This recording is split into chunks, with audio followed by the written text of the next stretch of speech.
Eu quero cumprimentá-lo com a paz do Senhor, dizer que é um prazer ter você aqui comigo para iniciarmos mais um guia de estudo preliminar, dessa vez na lição dos jovens, lição de número 9 desse quarto trimestre, tá bom? E aí o que eu peço de você é que se inscreva no canal, curte, ative o sininho para receber novas notificações, compartilhe esse material e você pode fazer uso dele, só baixar na descrição esse slide que eu uso aqui, você pode acrescentar, modificar, mandar para outra pessoa, não tem problema nenhum.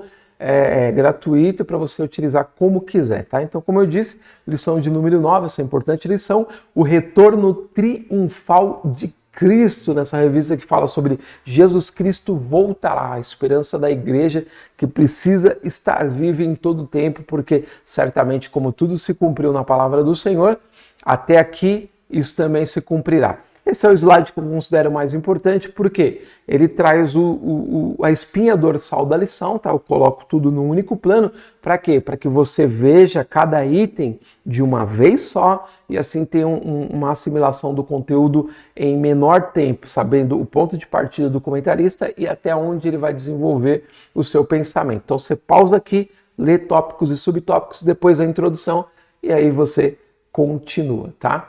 E aí a gente vai para o texto do dia que diz o seguinte: eis que vem com as nuvens, e todo olho verá, até os mesmos que o transpassaram, e todas as tribos da terra se lamentarão sobre ele, sim, amém. Apocalipse 1 e 7. E a síntese: o retorno do Senhor em glória enche de esperança o coração dos cristãos, pois um dia Deus intervirá definitivamente nesta terra e restaurará as boas coisas que foram perdidas com a queda. E aqui é muito interessante porque você tem uma fundição, ou uma aproximação, pelo menos, da esperança judaica e da esperança cristã. A esperança judaica na vinda do Messias, na instituição do reino de Deus também, mas como primeira vinda.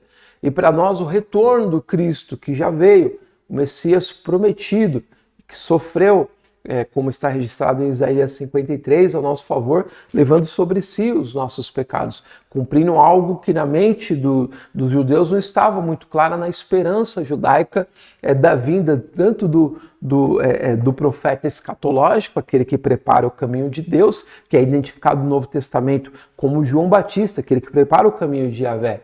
Mas na mente judaica, essa preparação não trazia o pensamento de um intervalo, né, entre a vinda desse profeta escatológico e o estabelecimento do reino de Deus, devolvendo a glória a Israel para cumprimento das profecias, né? Essa vinda do profeta escatológico, ou aquele profeta que prepara o caminho do Senhor, e aí a vinda já de um Messias como sendo o anúncio desse profeta não estava no pensamento deles, e nem o intervalo, e nem o sofrimento desse Messias, morte e ressurreição, para depois de um intervalo vir a parousia, né?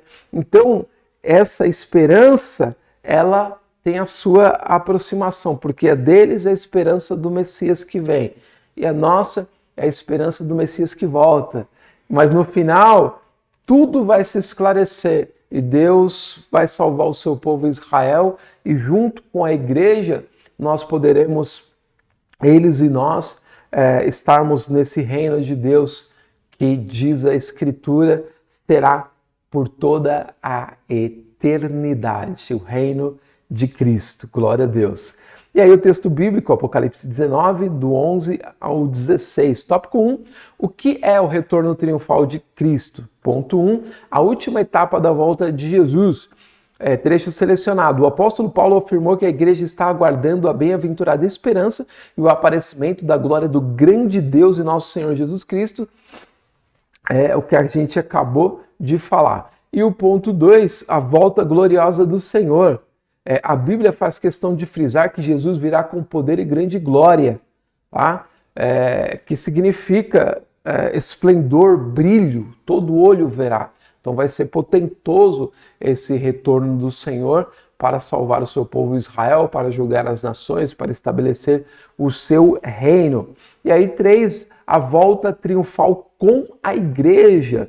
Após as bodas do Cordeiro, Jesus retornará juntamente com a igreja para fazer juízo e condenar todos os ímpios, ok? Então essa é a estrutura do primeiro tópico. Coloquei somente os destaques para que você possa ter já um ponto de partida para o seu estudo, lembrando que não é possível em uma aula de 1h10, de 70 minutos, que é a média que a gente tem em escola dominical, você exaurir um tema desse, tá? É muito complicado, é muito complexo, mesmo todo o mapeamento que é feito por aqueles que colocam cada acontecimento numa espécie de ordem cronológica, é difícil de encaixar. Então, a minha dica para você é que, além disso, você faça um estudo à parte sobre a questão do retorno de Jesus, do estabelecimento do reino milenário, de todos os pormenores dessa questão, porque é muito complexo.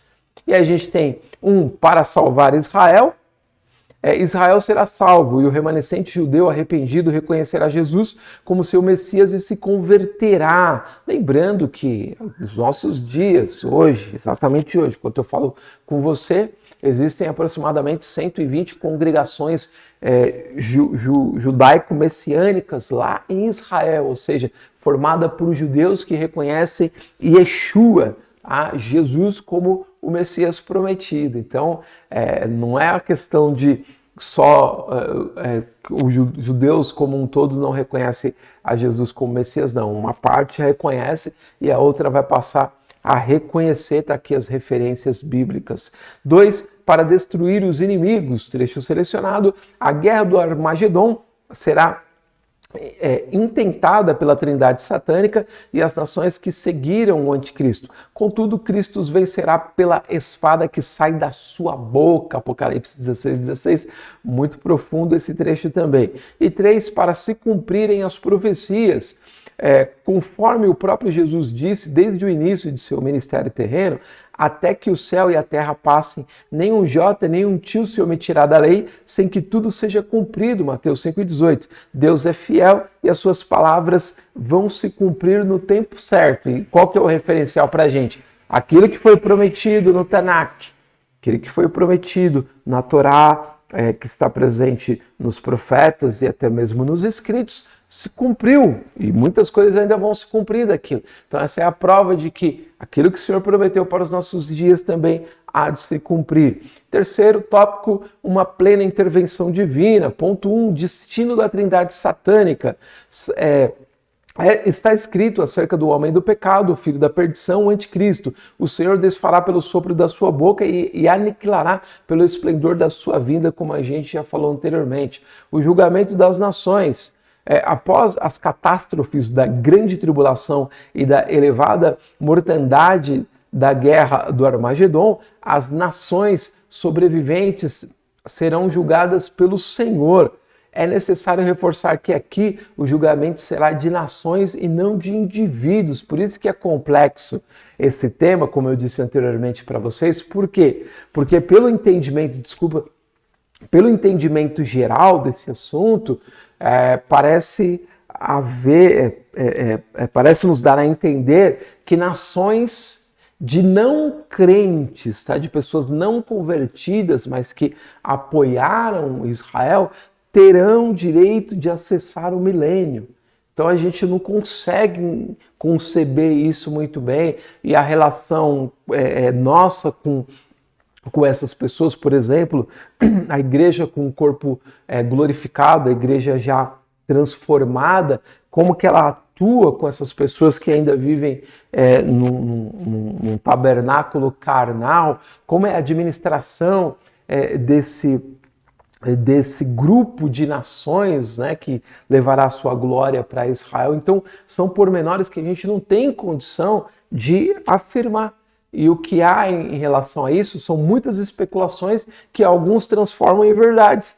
Ou seja, a especulação de tanto ser comentada, falada, vai se anexando como se fizesse parte do texto, quando não faz. E aí as pessoas acabam tendo uma confusão de pensamento muito complicado. Então a gente não sabe dos pormenores, a gente só pode conjecturar, imaginar, mas nunca afirmar, porque aí a gente já está passando dos limites que as escrituras nos permitem, ok? E aí, terceiro, a implantação do reino milenar.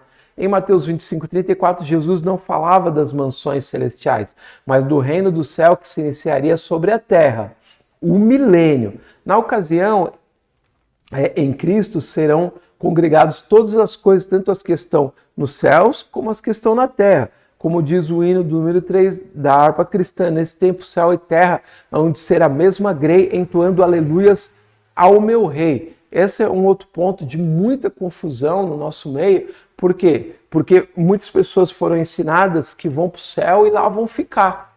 Lá vão ficar.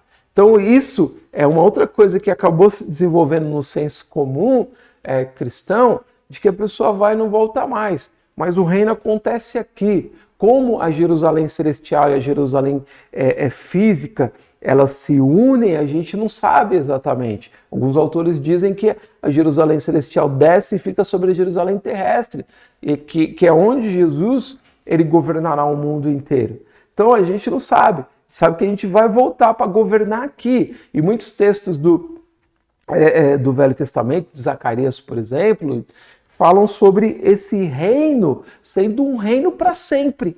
Um reino para sempre. Quando fala de reino para sempre, está se referindo aqui e não ao céu. Então, se você fizer uma revisão de todas essas leituras, você vai ver que o reino acontece aqui, como no sentido de continuidade de uma terra renovada que não vai ser destruída nunca mais.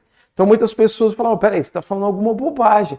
Mas se você fizer um estudo com calma, com tranquilidade, olhando vários autores e os textos bíblicos, sem abraçar demais as especulações, você vai chegar a uma ponderação sem querer afirmar nada demais. Aí você vai obter conhecimento sem ficar arrogante. Então vale a pena você ir mais a fundo nesse assunto de forma particular. E aí a conclusão, a volta gloriosa do Senhor, encerra a história da humanidade nesse mundo, como as Sagradas Escrituras afirmam. O Senhor já preparou o seu tribunal para julgar as nações e o mundo.